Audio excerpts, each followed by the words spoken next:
Good morning student.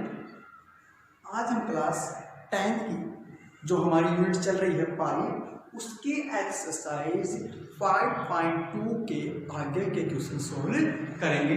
यानी इस exercise के हमने फर्स्ट क्वेश्चन, सेकंड क्वेश्चन और थर्ड क्वेश्चन का लास्ट वीडियो में सोल्व कर लिए थे। आज आगे के क्वेश्चन नंबर 4 और उससे आगे के जितने क्वेश्चन सोल्व होंगे वो सोल्व करेंगे।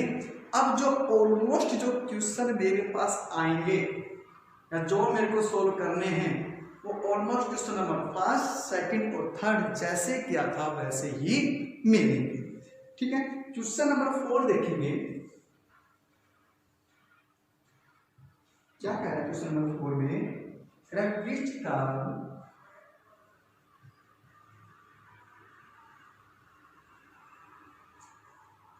of the AP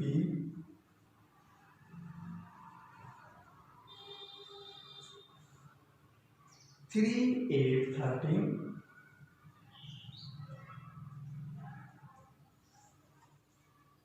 18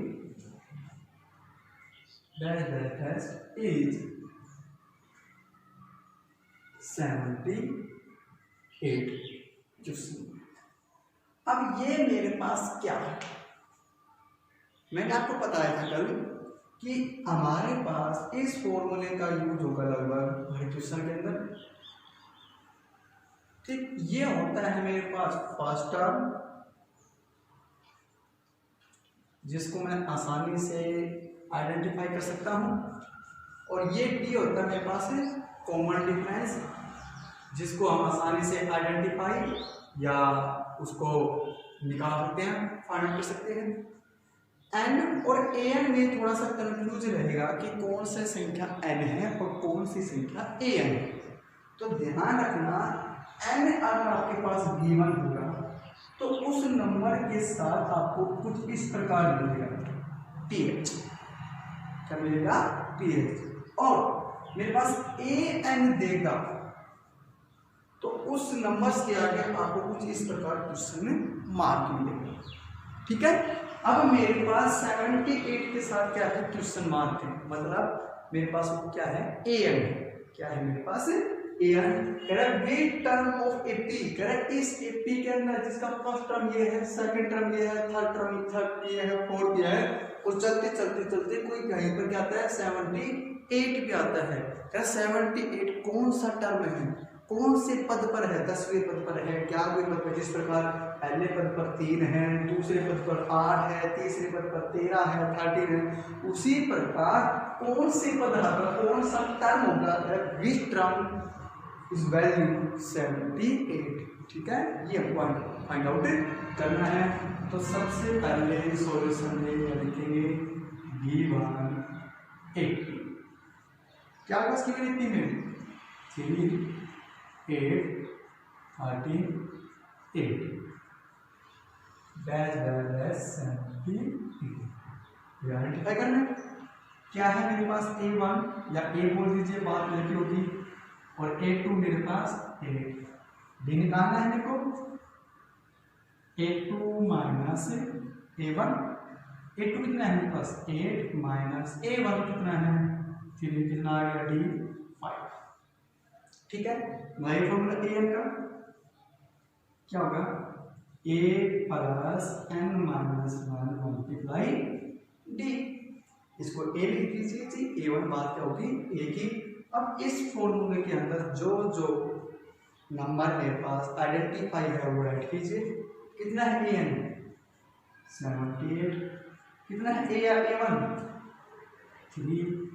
एन करना है फाइंड आउट, तो डी मेरे पास है 5। ठीक है, ये 3 इधर आता है माइनस में हो गया। अब ये आपका बचा n माइनस 1 मल्टीप्लाई 5, यही बचा है। 78 में से क्या 3 75। ये 5 इन दोनों के साथ क्या कर रहा है? मल्टीप्लाई। इधर दे रहा है डिवाइड, n माइनस 1 बचा, ये जाएगा 1 और 5, यानी 15 is equal to n minus 1, और माइनस में जाकर प्लस में 15 plus 1 is equal to n, n is equal to 16 और मेरे पास ये 24। ठीक है, यानी जब वो आपको बस एपी दे और एपी के अंदर कुछ पद दे वो, ठीक है, और पूछे कि ये नंबर से कोई नंबर दे इस प्रकार की एपी में जिसका फर्स्ट टर्म 3 है और डिफरेंस उसका 5 है, कॉमन डिफरेंस, और कोई एक टर्म है कौन है 78, वो 78 नंबर मेरे पास कहाँ पर होगा वो आइडेंटिफाई करना हो तो आप उसको इस प्रकार आइडेंटिफाई करेंगे। ठीक है, नेक्स्ट क्वेश्चन है मेरे पास क्वेश्चन नंबर 5। तो देखिए कैसे करते हैं। अब जितने भी क्वेश्चन होंगे मेरे पास इस एक्सरसाइज के अंदर वो सारे क्वेश्चन ऐसे ही सोल्व होंगे। या तो आपको सीधे सीधे देगा संख्या या मेरे को कंडीशन दे देगा, आपको उसको आइडेंटिफाई करना है और क्वेश्चन को सोल्व करना है। ठीक है, देखेंगे नेक्स्ट क्वेश्चन है क्वेश्चन नंबर 5। कह रहे हैं find the number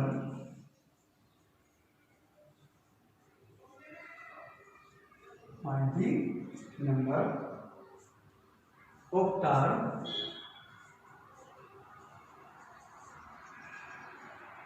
in each of following 80। मेरे पास दो 80 दी गई है, उस 80 में कोई मेरे को टर्म आइडेंटिफाई करना है कि वो टर्म किस नंबर पर आएगा या वो नंबर्स जो वैल्यू है वो कौन है टर्म पर होगी। फर्स्ट है मेरे पास 7, 13, 90 डॉट डॉट डॉट, यहाँ आ गया 2, 5। सेकंड है मेरे पास 8, 15, 1/2, 30 डॉट डॉट डॉट, मेरे पास है माइनस का 47। ठीक है, ये दोनों ही क्वेश्चन क्या है एक जैसे हैं, ये कहिए ये दोनों के दोनों पार्ट ये क्वेश्चन नंबर 5 के क्वेश्चन नंबर 4 के जैसे हैं। ठीक है, अब इसका एक पार्ट तो ये दे ये एपी है कोई, इस एपी का जो ये नंबर है वो कौन से टर्म में है, find the number of term, वो टर्म करना है फाइंड आउट। इस एपी के अंदर ये जो टर्म है माइनस का 47 ये नंबर है, ये कौन से टर्म पर है ये आपको आइडेंटिफाई करना है। तो मैंने क्वेश्चन नंबर 5 का सेकंड पार्ट सोल्व कर देते हैं। मैंने सेकंड पार्ट लिया, देखेंगे गिवन एपी क्या है आपके पास 18, 15 1/2, 13 और डॉट डॉट डॉट क्या है मेरे पास माइनस का 47। A1 कितना है मेरे पास 80, A2 कितना है 15 1/2, बन जाएगा ये 31/, ये निकालेंगे A2 माइनस A1 कितना आएगा 31/2 माइनस 18। इसको सोल्व कर लेंगे, 2 एलसीएम आ जाएगा, 2 को डिवाइड करेंगे 2 से 1, मल्टीप्लाई 31 30 माइनस 2 डिवाइड बाय 2 और मल्टीप्लाई 18 36 कितना आ गया माइनस का 5/2। ठीक है, मेरे पास 80 थी, इसका फर्स्ट टर्म 18 है, सेकेंड टर्म 31/2 है, थर्ड टर्म इसका 13 है और लास्ट टर्म है कोई मेरे पास an माइनस का 47। ये मेरे को आइडेंटिफाई करना है कि ये कौन से नंबर पर आ गया। तो मैंने A1 इसके और A2 ये इन दोनों की साइड्स का क्या आइडेंटिफाई किया, मैंने D को आइडेंटिफाई कर लिया। अब निकालेंगे हम an का फॉर्मूला लगाएंगे a plus n minus 1 multiply d। कितना है an मेरे पास माइनस का 47, कितना है a मेरे पास 80, कितना है n आइडेंटिफाई और d मेरे पास माइनस का 5/2। अब देखेंगे माइनस का 47 तो है मेरे पास, ये 18 आ रहा है प्लस इधर आकर माइनस। ध्यान रखना करना क्या हमेशा जब इस प्रकार का क्वेश्चन हो जिसमें n आपको आइडेंटिफाई करना है तो क्या करना, a को तुरंत इधर लिया जाएंगे प्लस में तो माइनस में, माइनस में तो प्लस में, और डी इधर ले आएंगे डिवाइड, ठीक है, इजिकल टू n-1 और मल्टीप्लाई माइनस का 5/2 बचा, माइनस माइनस का जाएगा प्लस 47 और 18 दोनों कैसे हैं माइनस के, तो क्या होंगे ऐड, तो मान के जाएगा 55, ठीक है। और ये मेरे पास क्या कर रहा है डी मल्टीप्लाई, इधर क्या जाएगा डिवाइड करेगा, ये कहें जो मल्टीप्लाई कर रहा है वो डिवाइड करेगा, जो डिवाइड कर रहा है वो मल्टीप्लाई करेगा, यानी मल्टीप्लाई माइनस का 2 अपॉन में 5, क्लियर। इजिकल टू क्या बचा n-1, इसको कर देंगे माइनस का 11 मल्टीप्लाई माइनस का 2 माइनस का 22, क्या आएगा माइनस का 22, लेकिन यहाँ पर क्या करते हमने गलती की है, क्योंकि ये भी माइनस का है और ये भी माइनस का है, तो माइनस माइनस का जाएगा प्लस, क्या होगा माइनस का 11 मल्टीप्लाई माइनस का जाएगा प्लस का 22, और 1 इधर आकर माइनस इधर आकर प्लस में इजिकल टू n, क्या हो गया n इजिकल टू 23, और मेरे पास ये आंसर, ठीक है। यानी इस प्रकार इन क्वेश्चनों को आप सोल्व कर लेंगे। क्वेश्चन नंबर 4 भी ऐसे ही होगा, क्वेश्चन नंबर 5 का सेकंड पार्ट क्या है वो भी सेम ऐसे ही होगा, और इसका जो एक पार्ट बच गया फर्स्ट पार्ट वो भी आप उस तरह ही सोल्व करेंगे, ठीक है। नेक्स्ट क्वेश्चन देखते हैं इसका, क्वेश्चन नंबर 6 है मेरे पास।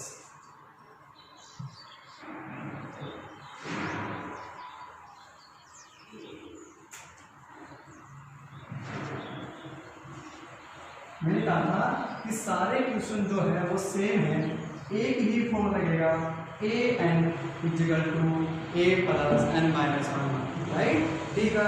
क्वेश्चन नंबर 6 भी मेरे पास ऐसे ही सोल्व होगा। 6 क्या है, चेक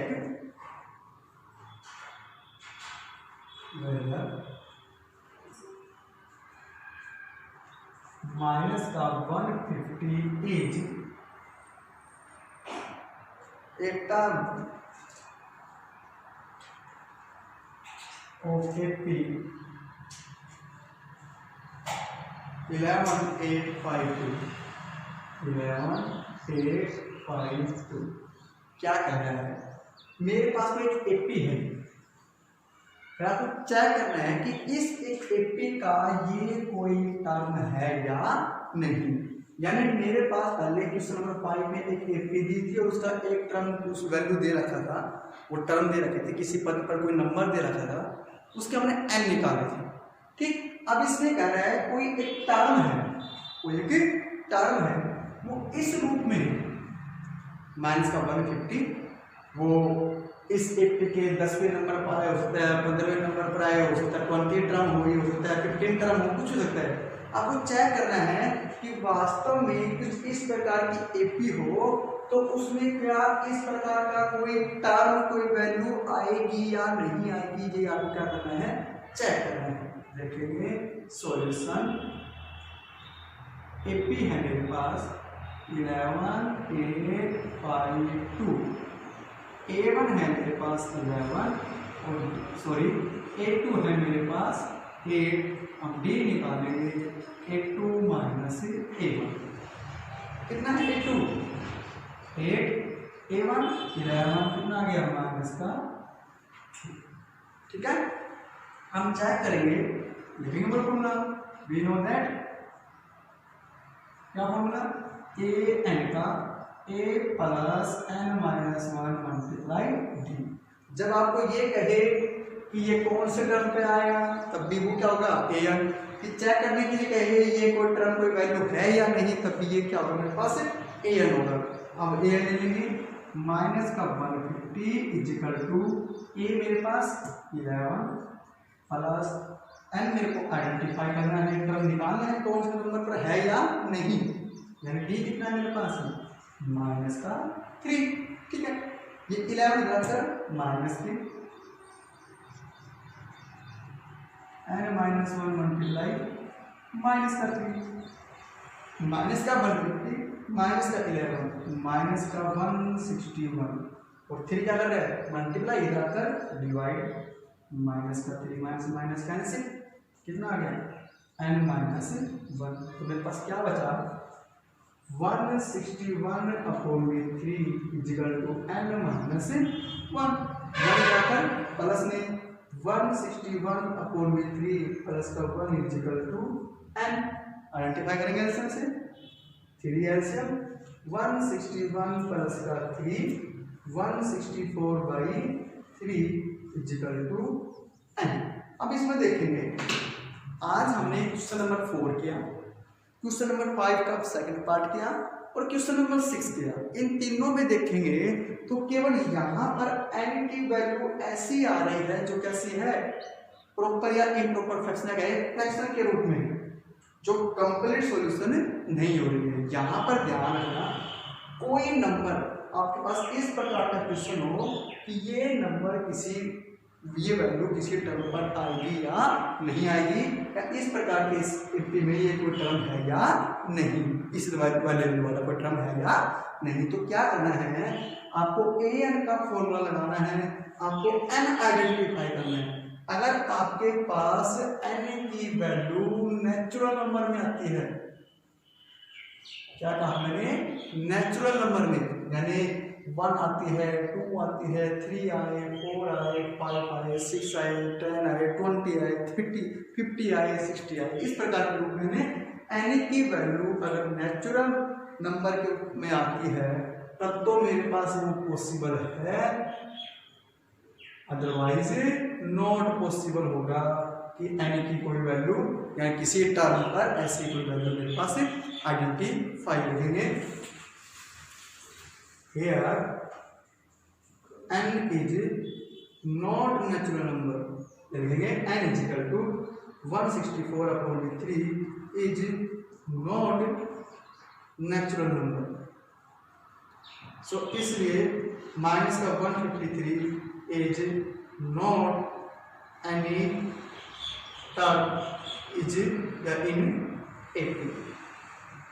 ठीक है, n की वैल्यू नेचुरल नंबर के नहीं है, तो जो वैल्यू दी गई है ये कोई टर्म नहीं है, ये कोई वैल्यू नहीं है मेरे पास किसी भी एपी के अंदर या इस एपी के।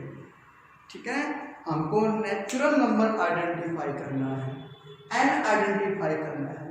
n की वैल्यू नेचुरल नंबर के अंदर आती है तब तो मेरे पास वो होगा, वो नंबर कोई ना कोई नंबर होगा, जो वैल्यू आएगी 20 या 20 नंबर पर आएगी, 30 या 30 नंबर पर आएगी, वो होगी। लेकिन अगर n की वैल्यू नेचुरल नंबर के अंदर नहीं आती है तो वो वैल्यू पॉसिबल नहीं होगी, वो किसी भी टर्म पर ये वैल्यू मेरे पास नहीं मिलेगी। ठीक है, और हमने क्वेश्चन नंबर 4, क्वेश्चन नंबर 5 और क्वेश्चन नंबर 6 किए हैं। नेक्स्ट क्वेश्चन आपको नेक्स्ट वीडियो के अंदर मिल जाएंगे। Okay, thank you.